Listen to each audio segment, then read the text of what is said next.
तो दोस्तों अब अच्छी बात यह है कि आप मुझे इंस्टाग्राम पे भी फॉलो कर सकते हैं। नमस्कार दोस्तों, आपका फिर से स्वागत है मेरे इस चैनल पे जिसका नाम है स्टडी लवर्स की पाठशाला। दोस्तों आज की वीडियो में मैं बात करूंगा एनरिक एप्सन के एक प्ले डॉल्स हाउस के बारे में। तो इस वीडियो में हम लोग ये बात करेंगे कि इस प्ले में ऐसा है क्या जो ये इतना हिट हो गया था, क्योंकि दोस्तों ये अपने टाइम का बहुत ही जाना माना प्ले है। और जहां तक बात है एनरिक एप्सन की, तो इनकी बराबरी तो शेक्सपियर के साथ की जाती है, क्योंकि ये जो भी लिखा करते थे वो पूरी दुनिया पढ़ती थी।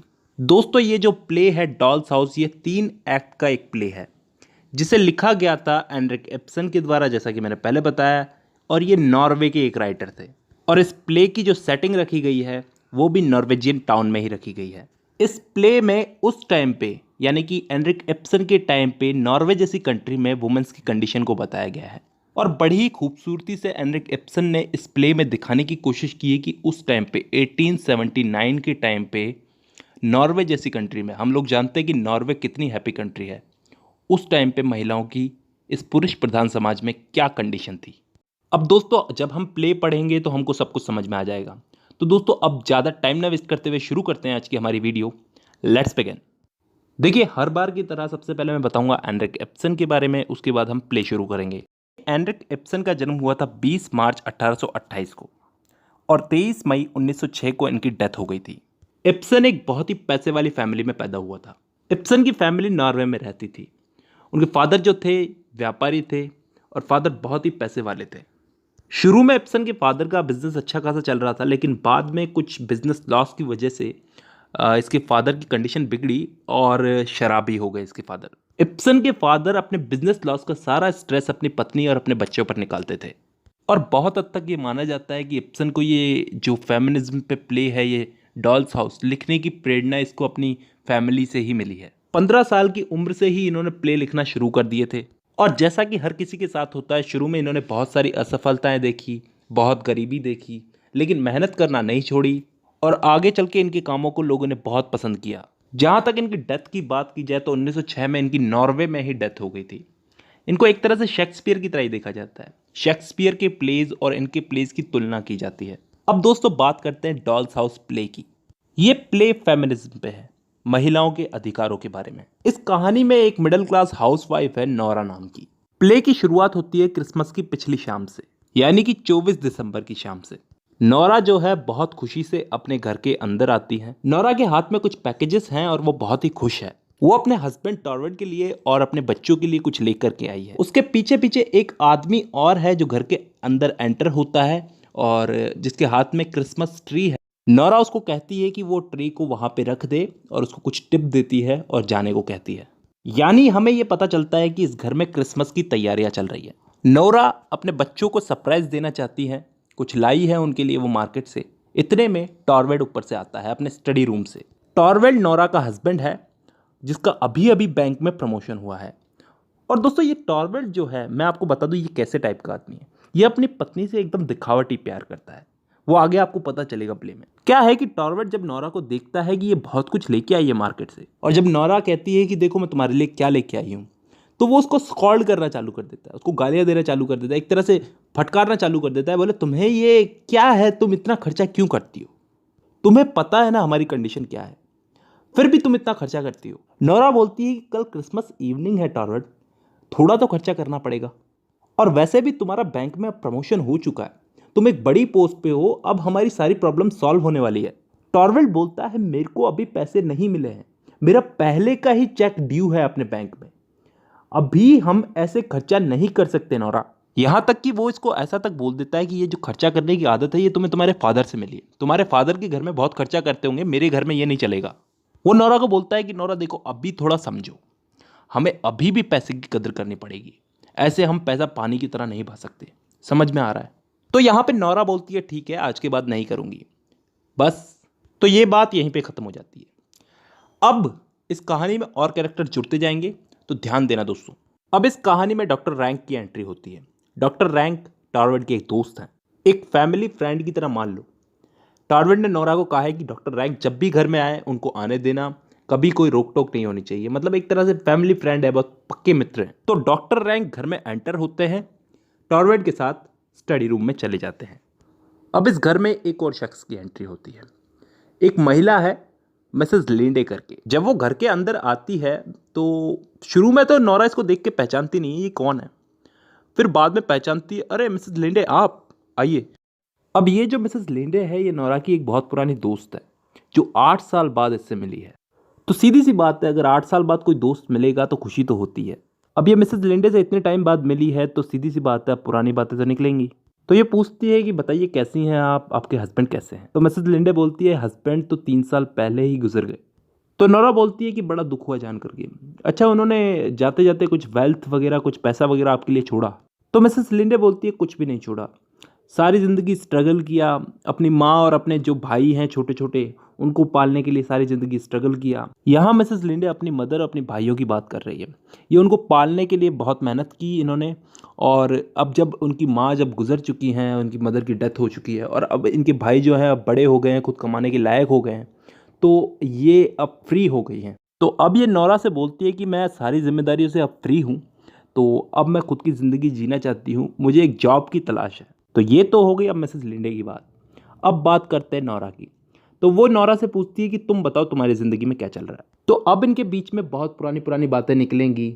जैसे मिसेस लिंडे नोरा को बोलती है कि तुम अपने स्कूल के टाइम पे कितनी खर्चीली थी, और नोरा बोलती है कि मेरा पति टॉर्बट तो अभी भी बोलता है कि मैं कितनी खर्चीली हूँ। अब यहाँ बातों बातों में नोरा अपने हस्बैंड के प्रमोशन के बारे में मिसेस लिंडे को बताती है। तो मिसेस लिंडे उनको कहती है कॉन्ग्रेचुलेशंस। मिसेस लिंडे नोरा को बोलती है कि तुम्हारे पास तो तुम्हारा पति है तुम्हें प्रोटेक्ट करने के लिए, तुम्हें वो सब प्रॉब्लम्स नहीं झेलनी पड़ती जो मुझे झेलनी पड़ी वगैरह वगैरह। तो नोरा बोलती है नहीं ऐसी बात नहीं है, जब टॉर्वेट बीमार था तो हमने भी बुरे दिन देखे हैं। जब हमारी शादी हुई थी तो टॉर्वेट ने बहुत हार्ड वर्क किया था जिसकी वजह से वो बीमार हो गया था, और डॉक्टरों ने कहा था कि इसे बेहतर फील करवाने के लिए तुम्हें साउथ जाना पड़ेगा, यानी कि इटली जाना पड़ेगा। तब हमने बहुत प्रॉब्लम्स देखी, हमारे पास इतना पैसा नहीं था कि हम इटली चले जाएं, लेकिन कहीं ना कहीं से हमने अरेंज किया, मैंने अपने फादर से पैसे लिए और उसे लेकर के इटली गई, वहाँ पे जाके इसकी हालत सुधरी। तो ऐसी बात नहीं है तुमने ही प्रॉब्लम्स देखी है, हमने भी बहुत प्रॉब्लम्स देखी है अपनी ज़िंदगी में। तो और बहुत सारी बातें होती है। अब इन्हीं बातों बातों में मिसेस लिंडे नोरा से कहती है फिर भी नोरा तुमने वो सब नहीं झेला जो मैंने झेला है, मैंने अपनी ज़िंदगी में बहुत कुछ झेला है। अब पता नहीं कैसे एक्साइटमेंट में नोरा मिसेस लिंडे को बोल जाती है कि ऐसी बात नहीं है, मैंने भी अपनी लाइफ में बहुत बुरे बुरे दिन देखे हैं। जब मेरा हस्बैंड बीमार था तब मैंने पैसों का अरेंजमेंट किया था, मैंने तुमसे झूठ बोला था कि मैंने फादर से मैंने लिए थे, मैंने कहीं से बोरो किए थे, मैंने कहीं से उधार लिए थे वो पैसे, और उनकी इंस्टॉलमेंट मैं अब कंप्लीट करने वाली हूँ। मेरे इंस्टॉलमेंट मैंने पता नहीं कहाँ कहाँ जॉब करके अपने हस्बैंड की लाइफ बचाई है। तो मिसेस लिंडे आप ये मत समझिए कि आपने ही ज़िंदगी में बुरे दिन देखे हैं, मैंने भी बहुत बुरे बुरे दिन देखे हैं। तो दोस्तों ये बातें हुई उन दो फ्रेंड्स के बीच में, नोरा और मिसेस लिंडे के बीच में। अब इतने में यहाँ पे क्रॉकस्टेड की एंट्री होती है। क्रॉकस्टेड कौन है? यहाँ पे ये कहानी का विलन है। विलन कैसे है मैं आगे बताऊंगा। ये क्या है, टॉर्वेट के साथ में बैंक में काम करता है। ये घर में एंटर होता है तो नोरा बोलती है कि स्टडी रूम में बैठा है टॉर्वेट, चले जाओ। मिसेस लिंडे उसको देख करके हाँफती है और घूम जाती है। अब जैसे ही क्रॉकस्टेड वहां से जाता है तो मिसेस लिंडे उससे पूछती है नोरा से कि ये कौन था। तो नोरा उसको बताती है कि मेरे हस्बैंड के साथ उसके बैंक में काम करता है, क्रॉकस्टेड नाम है इसका।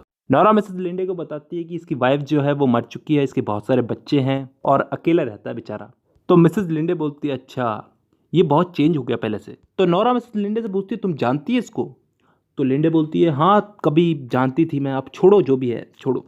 अब यहाँ पे वो तीन मैन जो हैं, डॉक्टर रैंक, टॉर्वेड और क्रॉकस्टेड, तीनों स्टडी रूम से बाहर निकलते हैं। तो नोरा टॉर्वेड को बोलती है कि टॉर्वेड ये मेरी फ्रेंड है मिसेस लिंडे, इनको क्या एक जॉब की ज़रूरत है, क्या तुम अपने बैंक में बात करके इनको जॉब दिलवा सकते हो? तो टॉर्वेड नोरा को बोलता है मैं कोशिश करूँगा, अगर कुछ होगा इनके लायक तो मैं बताऊँगा। अब सबके सब अपने घर पे चले जाते हैं, रवाना हो जाते हैं अपने घर के लिए। टॉर्वेड भी चला जाता है और लिंडे भी चली जाती है। नोरा बस वहाँ पे अकेली रह जाती है। अब एक मेड है जो उसके बच्चों को लेकर के आती है, तो नोरा अपने बच्चों के साथ खेलने लग जाती है। इतने में वहाँ पे एक शख्स आ जाता है, और वो शख्स कौन था? कहानी का विलन यानी क्रॉकस्टेड। नोरा उसको देख करके डर जाती है, तो वो उनको कहता है डरने की कोई ज़रूरत नहीं है, मुझे बस 2 मिनट बात करनी है। तो नोरा कहती है कि टॉर्वेड घर पे नहीं है, तुम टॉर्वेड से बात करना। वो बोलता है मुझे टॉर्वेड से बात नहीं करनी, मुझे तुमसे ही बात करनी है। तो नोरा यहाँ पे मेड को कहती है कि तुम बच्चों को लेके जाओ। तो वो बोलती है आओ क्या बात करनी है आओ। क्रॉकस्टेड यहाँ पे नोरा को बोलता है कि तुम्हें पता है तुम्हारा हस्बैंड मेरा बचपन का दोस्त है। तो नोरा बोलती है तो क्या? और हम लोग एक ही बैंक में काम करते हैं, तो पहले इसका स्वभाव बहुत अच्छा था मेरे साथ में, लेकिन आजकल पता नहीं क्यों ये मुझसे बात नहीं करता, मुझे अपना दोस्त ही नहीं समझता। तो नोरा बोलती है मैं क्या कर सकती हूँ इसमें। तो क्रॉकस्टेड यहाँ पे बोलता है कि तुम्हारा हस्बैंड मुझसे इतना पता नहीं क्या प्रॉब्लम है उसको मुझसे, वो मेरी नौकरी खाने पे आ गया है, वो मेरी नौकरी मुझसे छीन लेगा, तुम उसको थोड़ा समझाओ। तो यहाँ पे नोरा बोलती है तुम्हारा मैटर है, तुम अपने आप जानो, मुझे क्यों बीच में घसीट रहे हो, मामले में मैं क्या कर सकती हूँ। तो वो बोलता है कि समझाओ अपने हस्बैंड को। नोरा बोलती है मुझे कुछ नहीं मालूम, ये बैंक का मसला है, ये बैंक की बात है, मैं नहीं जानती, मेरे को कोई मतलब नहीं है, तुम कुछ भी करो। क्रॉकस्टेड बोलता है तुम अपने हस्बैंड को मेरी नौकरी ना छीनने के लिए नहीं बोलोगी। तो वो बोलती है नहीं बोलूंगी। तो क्रॉकस्टेड नोरा को यहाँ पे ब्लैकमेल करते हुए बोलता है कि मुझे तुम्हारा सीक्रेट पता है। तो नोरा बोलती है कौन सा सीक्रेट। तो वो बोलता है कि वही सीक्रेट जो तुमने पूरी दुनिया से छुपा रखा है। तुमने अपने फादर का नाम यूज करके अपने पति के इलाज के लिए जो पैसे बोरो किए थे ना बैंक से, वो सीक्रेट मुझे मालूम है और मेरे पास इस बात का एविडेंस भी है। तुमने जो सिग्नेचर किए थे ना अपने फादर के झूठे, वो एविडेंस मेरे पास अभी भी पड़ा है। तुम्हारे फादर की डेथ एक दिन पहले हो गई थी और तुमने झूठे सिग्नेचर किए थे, वो बात का एविडेंस मुझे पता है। तो नोरा यहाँ पे बहुत टेंशन में आ जाती है, बोलती है तुम ऐसा क्यों कर रहे हो। तो वो बोलता है मुझे कुछ नहीं चाहिए, बस मेरी जॉब बच जाए। तुम अपने हस्बैंड से बात करो और कहो कि मेरी जॉब ना छीने, और अगर तुमने ऐसा नहीं किया तो याद रखना मैं ये लेटर जो है लिख करके तुम्हारे हस्बैंड को दे दूंगा और बाद में जो होगा उसकी तुम खुद ही जिम्मेदार होगी। मैं जानता हूं तुम अपने हस्बैंड को कभी नाराज नहीं करना चाहती किसी भी मामले में, तुम मेरा छोटा सा काम कर दो, फिर तुम भी खुश मैं भी खुश। तो अब दोस्तों यहाँ पे नोरा को क्रॉकस्टेड एक धमकी दे करके, कुछ भी समझ लो इसको, धमकी दे करके चला गया। तो नोरा बेचारी यहाँ पे टेंशन में आ गई। वो कोई भी ऐसा काम नहीं करना चाहती जिससे उसका पति नाराज हो जाए। उसने ये बोरो करने वाली बात अपने हस्बैंड को नहीं बताई है। उसकी वजह यह है कि वो ये नहीं चाहती कि उसके हस्बैंड को ये फील हो कि नोरा ने उसकी हेल्थ के लिए कितना स्ट्रगल किया है। दोस्तों ये तो कहने की बात है, असल में वो ये नहीं चाहती कि टॉर्वेट जो है उसकी मर्दानगी पे कोई ठेस पहुंचे, कि मेरी वाइफ नोरा ने कहीं से मेरी हेल्थ के लिए पैसे बोरो किए और उन पैसों की इंस्टॉलमेंट चुका भी दी, कहीं कहीं काम करके, और मुझे पता तक नहीं चलने दिया। तो वो ये नहीं चाहती कि ये बात उसको पता चले। वो वैसे ही उस पर इतना गुस्सा करता है छोटी छोटी सी बातों पे, अगर उसको ये इतनी बड़ी बात पता चल जाएगी तो उसके लिए तो एकदम सुसाइड जैसी बात हो जाएगी ये तो एकदम। अब बार बार क्रॉकस्टेड ने नोरा को ब्लैकमेल करना चालू कर दिया। अब नोरा आ गई टेंशन में कि अब क्या होगा। तो मिसेस लिंडे जो है उनको उसने ये प्रॉब्लम बताई। तो दोस्तों मिसेस लिंडे ने तो पहले ही नोरा को बोल दिया था कि आज नहीं तो कल टॉर्वेट को अगर मान लो पता चल गया इस बारे में कि तुमने पैसे भी बोरो किए, उसकी इंस्टॉलमेंट भी चुका दी उसकी हेल्थ के लिए, अपने फादर से नहीं लिए थे बल्कि तुमने बोरो किए थे, तो फिर क्या होगा। तो नोरा ने बोला था कि मैं एडजस्ट कर लूँगी और पता भी नहीं चलने दूंगी किसी को, तुमको और मुझे ही पता है और किसको पता है, आप देख लो क्रॉकस्टेड को भी पता है ये बात। अब नोरा बेचारी करे क्या, उसको तो वही करना पड़ेगा जो क्रॉकस्टेड ने उसको बोला है। वो बार बार टॉर्वेट के पास जाकर के ऐसे बोलती कि क्रॉकस्टेड की नौकरी मत छीनो मत छीनो, लेकिन टॉर्वेट मानता ही नहीं। टॉर्वेट कहता है ये बहुत ही बुरे स्वभाव का आदमी है क्रॉकस्टेड, इसकी नौकरी जाना तय है और मैं इस मामले में कोई बातचीत नहीं चाहता। अब अगले दिन क्रिसमस इवनिंग थी।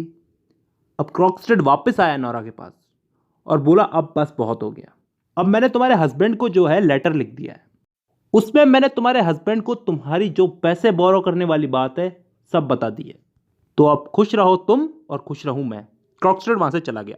तो मिसेस लिंडे नोरा के पास आई और उसने पूछा कि क्या हुआ, ये क्रॉकस्टेड क्यों आया था यहाँ पे। तो नोरा ने उसे बताया कि उसने उसके हस्बैंड को लेटर लिख दिया है कि मैंने उसके लिए पैसे कहाँ से बोरो किए थे और क्या क्या मैंने घपलेबाजी की और वगैरह वगैरह। तो मिसेस लिंडे बोलती है मैं उससे जाकर के बात करती हूँ। तो वो बोलती है कोई फ़ायदा नहीं है, उसने तो लेटर लिख दिया है, अब शाम तक तो टॉर्वेट के हाथ में वो लेटर होगा और वो पढ़ चुका होगा वो लेटर। तो मिसेस लिंडे क्रॉकस्टेड को समझाने चली जाती है।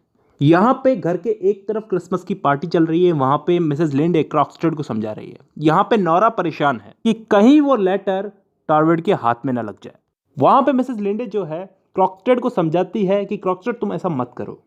वो कहती है कि देखो हम दोनों शादी कर लेंगे, फिर तुम कमाओ बैंक में नौकरी करके या फिर मैं कमाऊँ, एक ही बात है। मतलब मिसेस लिंडे जो है वो कैसे ना कैसे करके क्रॉकस्टेड को मैनिपुलेट कर लेती है, अपनी बातों के जाल में फंसा लेती है, मतलब मना लेती है, बातों के जाल में तो क्या फंसा लेती है। तो अब क्रॉकस्टेड मान जाता है। वो कहता है कि ठीक है, लेकिन मैं तो लेटर लिख चुका हूँ, अब क्या होगा उसका। वो उसको कहती है, लिंडे कहती है तुम एक और लेटर लिखो और उसमें तुम माफ़ी मांगो कि मैंने जो कुछ किया वो गलत था, तुम्हें ब्लैकमेल करने का काम वगैरह वगैरह। तो क्रॉक्सटेड उस बात के लिए भी तैयार हो जाता है। अब यहाँ पे नोरा जो है वो ये चाहती है कि कैसे भी उसके हस्बैंड टॉरवर्ड के हाथ में वो लेटर ना लगे। यहाँ पे नोरा बहुत ट्राई करती है कि वो लेटर जो है वो उसके हस्बैंड के हाथ में ना लगे, लेकिन टॉरवर्ड ने वो लेटर पढ़ ही लिया और उसे पढ़ने के बाद में जो उसने नोरा को सुनाया कि तुम ऐसी हो, तुम वैसी हो, तुम मेरे बच्चों को बड़ा करने के लायक नहीं हो, तुम बेवकूफ हो वगैरह वगैरह। टॉरवर्ड वैसे भी छोटी छोटी बात में नोरा को डांटता था, लेकिन इस बार बहुत ज्यादा हो गया दोस्तों। इस बार उसने नोरा को डांटने की हद कर दी। उसने बहुत कुछ बोल दिया नोरा को। अरे भाई, जो कुछ भी किया है तेरे लिए ही किया है, किसी और के लिए थोड़ी किया है। अगर पैसे उधार लिए भी हैं तो टॉरवर्ड तुम्हारे लिए लिए हैं और किसी के लिए थोड़ी लिए हैं। नोरा चुपचाप उसकी सुनती रहती है, कुछ नहीं बोलती। इतने पीछे से एक मेड आती है, वो आकर के लेटर देती है, एक दूसरा लेटर जो क्रॉक्सटेड ने लिखा था नोरा को, जिसमें वो माफ़ी मांगता है नोरा से कि उसने उसको ब्लैकमेल किया, उसके लिए वो उसे माफ़ कर दे और उसने बहुत बड़ी गलती की वगैरह वगैरह। तो टॉरवर्ड उस चीज़ को पढ़ लेता है। तो जैसे ही वो उसको पढ़ता है वो ठंडा पड़ जाता है। जो भी उसका नोरा पे गुस्सा था वो सब ठंडा पड़ जाता है। वो नोरा के पास जाता है, वो कहता है कि चलो ठीक है, मैंने तुम्हें माफ़ किया। अरे तू कौन होता है माफ़ करने वाला भाई? अभी थोड़ी देर पहले तो तू उस पर चिल्ला रहा था, अब जब पता चला कि क्रॉक्सटेड उसको ब्लैकमेल कर रहा है तो फिर तूने उसे माफ़ कर दिया। बड़ा दोगला आदमी है भाई ये। तो वो नोरा को जाकर के समझाता है, तो नोरा बोलती है अब मैं यहाँ पे नहीं रहना चाहती। तो टॉरवर्ड बोलता है क्या कहा तुमने? वो बोलती है अब मैं यहाँ पे नहीं रहना चाहती, मैं यहाँ से जा रही हूँ, तुमने मेरी बहुत इंसल्ट की है। तो वो बोलता है तुम कहाँ जाओगी? तो वो बोलती है पता नहीं, लेकिन मैं यहाँ से जा रही हूँ, मैं अब यहाँ पे और नहीं रह सकती। वो बोलता है लेकिन हमारे 3 बच्चे हैं। तो वो बोलती है तुम ही रखो अपने बच्चे, मैं यहाँ से जा रही हूँ। तो वो बोलता है चलो ठीक है, अगर तुम मेरी बीवी बन के यहाँ पे नहीं रह सकती तो हम लोग भाई बहन की तरह रह सकते हैं। मतलब कितना लीचड़ आदमी है ये मेरे साथ रहे, मेरे घर का काम करती रहे, ये मेरे घर की डॉल बन के रहे बस। तो दोस्तों इस कहानी की एंडिंग कुछ इस तरह से होती है कि नोरा अपने हस्बैंड, अपने बच्चों, सबको छोड़ करके चली जाती है अपनी जिंदगी को जीने के लिए। और टॉरवर्ड से उसके आखिरी शब्द भी ये थे कि मैं तुम्हारे घर की कोई डॉल नहीं हूं, कि तुम जब चाहे जब मुझ पे चिल्लाओ और जब चाहे जब कुछ भी करो। और दोस्तों उस वक्त ये बात कहना बहुत हिम्मत की बात होती थी। तो दोस्तों आज की वीडियो में बस इतना ही। अब मुलाकात होगी आपसे अगली वीडियो में, तब तक के लिए धन्यवाद।